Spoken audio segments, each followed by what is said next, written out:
విధి ఆడిన ఆటలో దూరమైన ఈ అక్కా చెల్లెళ్లను కాలం మళ్ళీ ఎప్పుడు కలుపుతుంది? జానకి పరిణయం మీ ఈటీవీలో.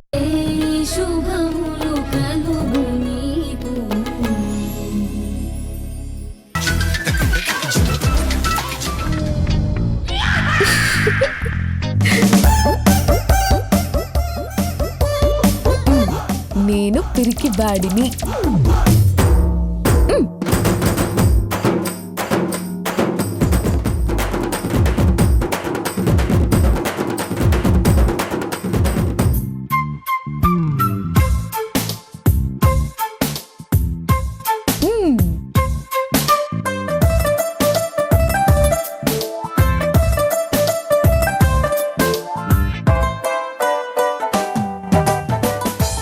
ఇప్పుడు ఇది వేసుకున్నాక అప్పుడు రీల్ చేద్దాం.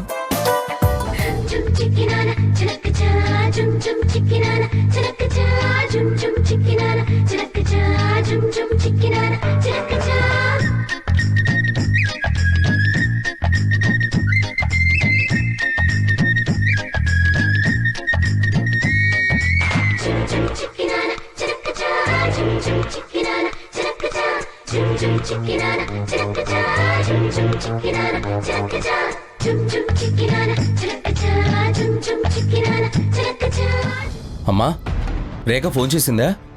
లేదు నాన్న, వెళ్ళగానే చేస్తానంది. అందుకే వెయిట్ చేస్తున్నాను. వెళ్ళి ఇంతసేపైనా ఫోన్ చేయలేదంటే చరణ్ రేఖను చూసి ఏమైనా పాజిటివ్గా రియాక్ట్ అయ్యి ఉండొచ్చు అనిపిస్తుంది. నాకు అదే అనిపిస్తుంది. ఒకసారి ఫోన్ చేస్తాను. హాయ్ ఫ్రెండ్స్, ఇది చూసారుగా, నన్ను చేసుకునే ఈ లొట్టి కుమారుడు షర్ట్ వెనక నేను పిరికి వాణ్ణి అని రాసుకున్నాడు.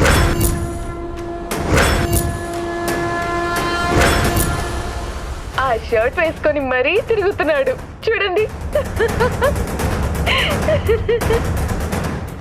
ఎన్ని రోజులు ఆ కోట్ వేసుకొని ఆ మాటని దాచిపెట్టాడు. ఇప్పుడు కోట్ తీసేసి ఆ విషయాన్ని బయట పెట్టాడు. ఎంజాయ్ చేయండి. బాయ్. ఏయ్,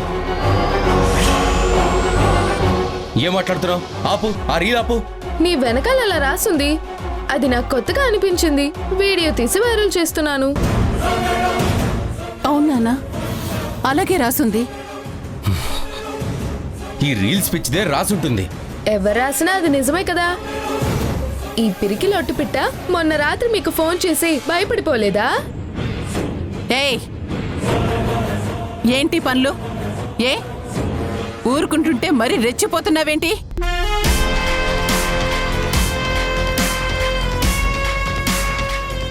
అమ్మ రేఖ,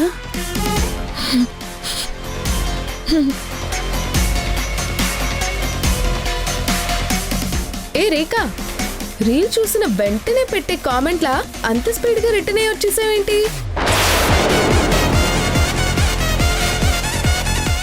ఏ నిన్న అక్కడ ఉండనివ్వలేదా? అందరూ కలిసి బయటికి పొమ్మన్నారా? లేదంటే మెడ పట్టి బయటికి తోసేసారా?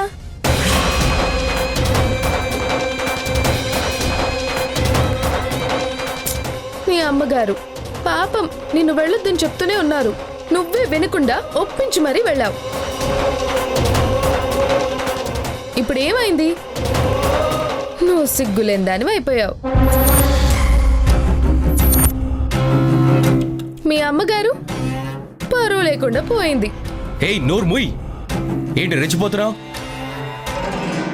రేఖనంటున్నావు, నా డ్రెస్ పాడు చేసావు. ఏయ్, ఏం చేశానని నేనేమీ అనట్లేదనా? ఏం చేద్దాం అనుకుంటున్నారు? కొడదాం అనుకుంటున్నారా? చంపేద్దాం అనుకుంటున్నారా? నేను చేసిన పనులు మీరు చేసిన వాటికంటే చిన్నవేగా. అయినా విడాకులు తీసుకొని బయటికి వెళ్ళిపోతాను. వెళ్ళిపోయాక ఏమీ అనలేను అంటే మీరు ఊరుకోరు. అందుకే ఇప్పుడు అన్ని ఇచ్చేయాలనుకున్నానో అన్ని రిటర్న్ గిఫ్ట్లుగా ఇచ్చేస్తా. భద్రంగా దాచుకోండి. గుర్తొచ్చినప్పుడల్లా తలుచుకొని తీపి జ్ఞాపకంగా నెమరేసుకోండి.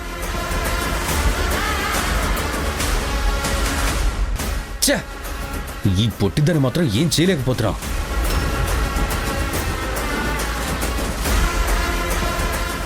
ఏమ్మా ఏమైంది? నేను చెప్పింది జరిగిందా?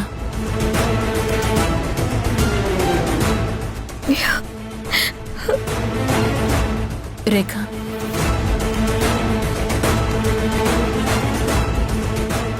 చరణ్ ఎలా ఉన్నాడు? బానే ఉన్నాడమ్మా.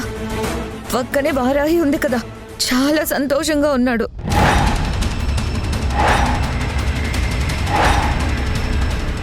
నేను వెళ్ళగానే అసలు నన్ను ఒక మనిషిలాగా కూడా లెక్క చేయలేదు. వారాహి కోసమే బ్రతుకుతున్నట్టు, వారాహి కోసమే పుట్టినట్టు మాట్లాడుతున్నాడు. నన్ను పొమ్మన్నాడు. వాణ్ణి విక్కీ,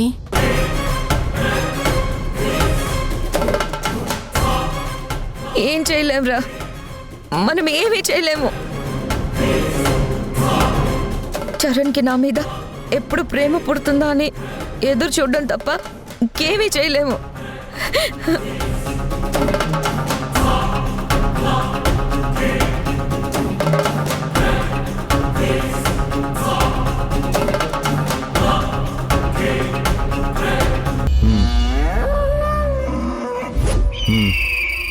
సరే సరే రే నాకు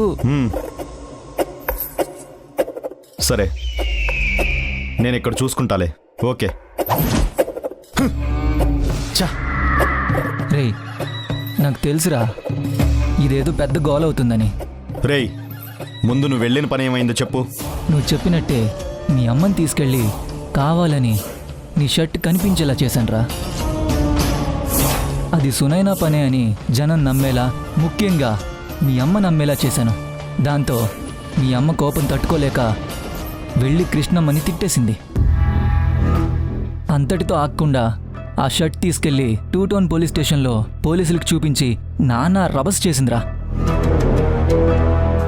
ఇప్పుడక్కడ పిఎస్లో ఏం జరుగుతుందో వాళ్ళకి ఎన్ని డౌట్స్ వస్తాయో. చా, ఆ సునైనా నన్ను ఇరికించే ప్రయత్నం చేసింది. అక్కడ అది కూడా ఎస్కేప్ అయిపోయింది.